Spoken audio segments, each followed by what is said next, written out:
O eterno retorno. Nasça, sobreviva, morra, repita, tente novamente. Há muito tempo me incomoda o fato de sempre terem existido tantos conflitos e sofrimento na humanidade.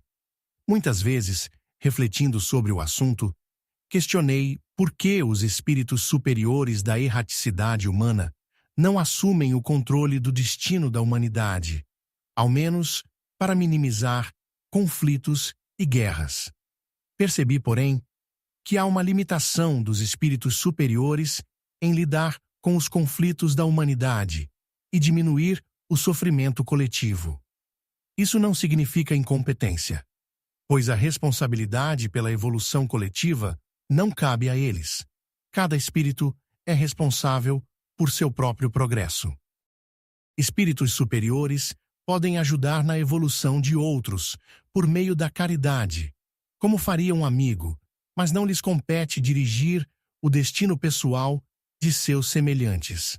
Assim, são limitados em agir de forma mais incisiva em determinados conflitos coletivos, uma restrição que se aproxima da ideia de livre-arbítrio coletivo. Certos acontecimentos estão atados aos nós do destino, situações previamente projetadas por Javé e seus anjos, ou por espíritos em seus eus transitórios. Também há influências na humanidade de seres extraterrestres biológicos e de seres extrafísicos deste universo e do universo antimaterial. As influências dos deuses por meio de oráculos e interferências diretas no destino de alguns seres humanos, como por apostas. Essas forças, por vezes negativas, alimentam-se do sofrimento e da miséria humana. A limitação dos espíritos superiores em agir pela política em prol da evolução coletiva e da paz entre nações nos leva a um ponto de reflexão. O sofrimento e os conflitos coletivos seriam necessários para a evolução individual dos espíritos. Uma humanidade completamente pacificada e sem conflitos resultaria em um aparvalhamento, uma estagnação do espírito e da resolução de conflitos internos, debilitando o desenvolvimento de atributos mentais humanos como raciocínio, lógica, intuição, criatividade, linguagem e comunicação, emoções, empatia, autocontrole, malícia, criatividade, resiliência, entre outros. A evolução coletiva da humanidade é, portanto, improvável. Para Gurdjieff, a evolução coletiva da humanidade era uma ideia inviável, pois ele acreditava que a maioria das pessoas vive em um estado de sono, incapazes de se desenvolver espiritualmente sem um esforço consciente individual.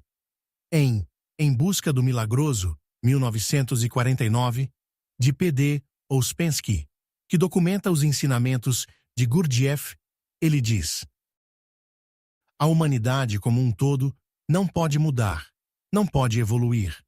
Somente alguns indivíduos podem alcançar a evolução, e isso exige esforços conscientes e conhecimento. A humanidade como um todo está condenada a viver e morrer sob as leis mecânicas da natureza. Estimamos que existam cerca de 500 mil humanos que vivem em outros orbes, frutos de abdução e procriação fora da Terra. Pelo meu entendimento de algumas palestras de Elan sobre esse assunto, os humanos, depois de um tempo fora da Terra, desenvolvem uma espécie de depressão ou embotamento ao ponto de deixarem de ser úteis aos seres que os abduziram. Pessoalmente creio que esse fenômeno possa ocorrer em humanos fora da Terra, equivalente a uma crise de abstinência de um viciado, devido à relação de aferência e eferência, retroalimentação inconsciente com a psicosfera poluta terráquea, chamada por Elam de Maintenet.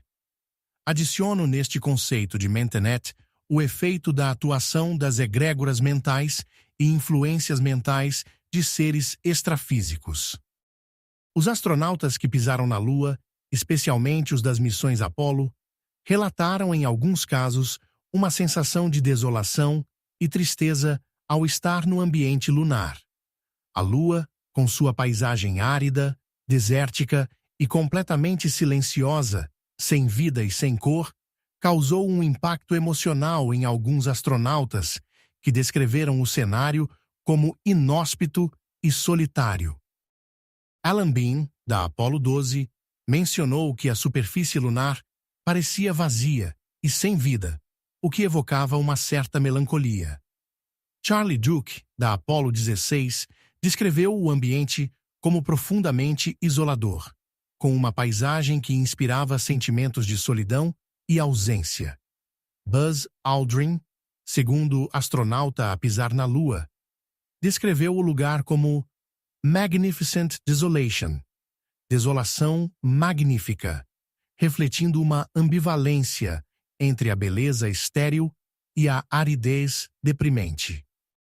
Talvez essa sensação tenha sido causada em parte pela privação da psicosfera terráquea.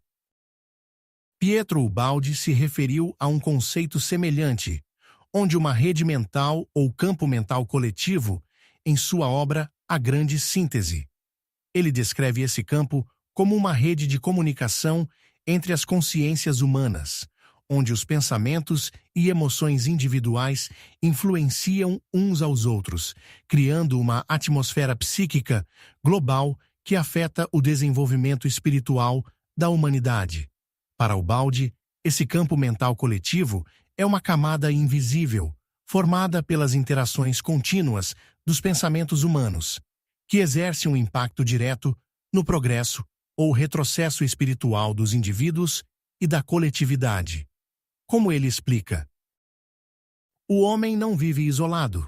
Ele está imerso em um campo de energia mental, onde as forças de pensamento e emoção se entrelaçam, formando uma rede que transcende a individualidade e liga todos os seres humanos. Esta é a psicosfera que influencia tanto o progresso individual quanto o coletivo. Neste caso, seria importante diferenciar a psicosfera de um outro conceito, campo mórfico. Enquanto a psicosfera está restrita a um orbe específico, como no planeta Terra, o campo mórfico abrange toda uma espécie, não importando a sua localização no cosmos. O conceito de campo mórfico foi desenvolvido pelo biólogo britânico Rupert Sheldrake e propõe a existência de campos invisíveis e organizadores que influenciam a formação e o comportamento dos sistemas vivos. Segundo Sheldrake, esses campos são responsáveis por moldar o desenvolvimento de organismos, comportamentos, padrões e até mesmo hábitos culturais e sociais em diferentes espécies. A ideia central é que o campo mórfico carrega informações que guiam o crescimento e a estrutura de organismos e que essas informações são acessadas por todos os membros de uma espécie. Esse campo seria como uma memória coletiva que se fortalece com a repetição de certos comportamentos, habilidades ou formas de um organismo, e poderia explicar fenômenos como a formação de padrões semelhantes em animais, plantas e até em grupos de seres humanos, independentemente da distância ou do tempo. Um dos exemplos que Sheldrake utiliza para explicar seu conceito é o efeito do centésimo macaco.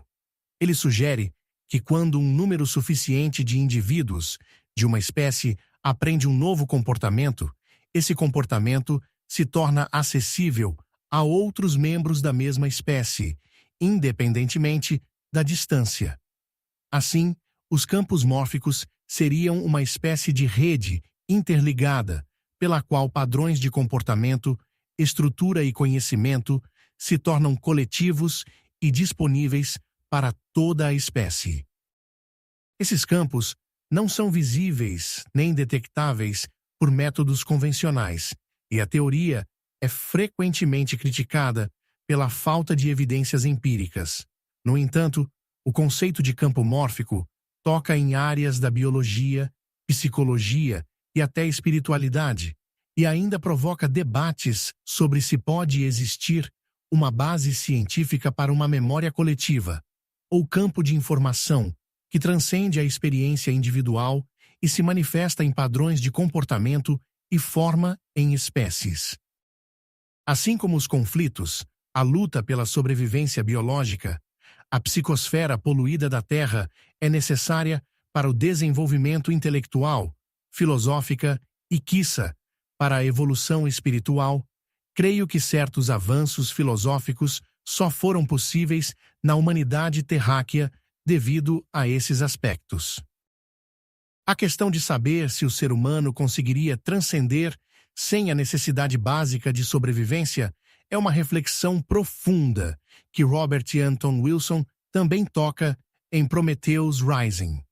Ele sugere que, em sua forma mais fundamental, a sobrevivência biológica é um impulso primordial que motiva grande parte das ações humanas, fornecendo a base para o desenvolvimento de capacidades mentais e espirituais mais complexas.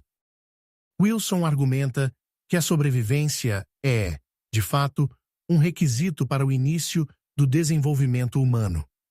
Sem essa motivação fundamental, é possível que o ser humano não tivesse a necessidade de expandir sua consciência ou de buscar uma evolução além do instinto de autopreservação. A sobrevivência cria um contexto de desafios e adaptações, o que força o ser humano a desenvolver novas formas de pensar e agir para lidar com seu ambiente e suas limitações. No entanto, ele também destaca que, à medida que a consciência humana evolui e a sobrevivência deixa de ser uma preocupação constante, o ser humano pode começar a buscar metas mais elevadas, como a liberdade mental e espiritual.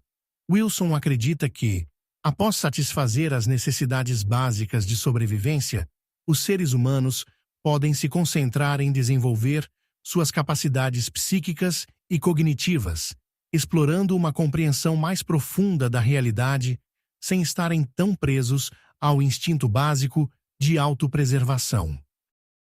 Ele expressa isso ao dizer: sem a necessidade constante de garantir a sobrevivência, o ser humano poderia, teoricamente, alcançar uma maior liberdade de pensamento, uma vez que a mente não estaria mais limitada por preocupações primitivas de autopreservação.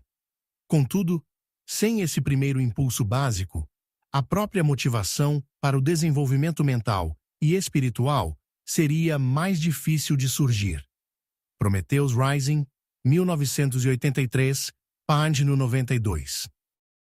Portanto, Wilson sugere que enquanto a necessidade de sobrevivência é fundamental para a iniciação da evolução humana, uma vez que esse instinto seja atendido, o ser humano pode sim transcender, mas sem esse primeiro impulso, o desenvolvimento de consciência e a busca por transcendência espiritual talvez não seriam tão urgentes ou evidentes.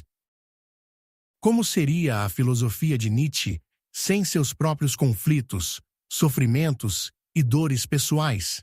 É difícil imaginar suas ideias centrais, como a vontade de poder e o amor fati, sem as adversidades que ele enfrentou ao longo da vida. Para Nietzsche, o sofrimento não era um obstáculo, mas uma força essencial para a evolução humana.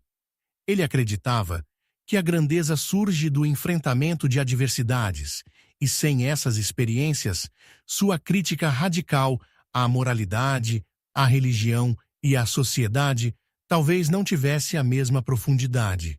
Uma vida tranquila poderia, de fato, ter estagnado seu pensamento e sua revolução filosófica.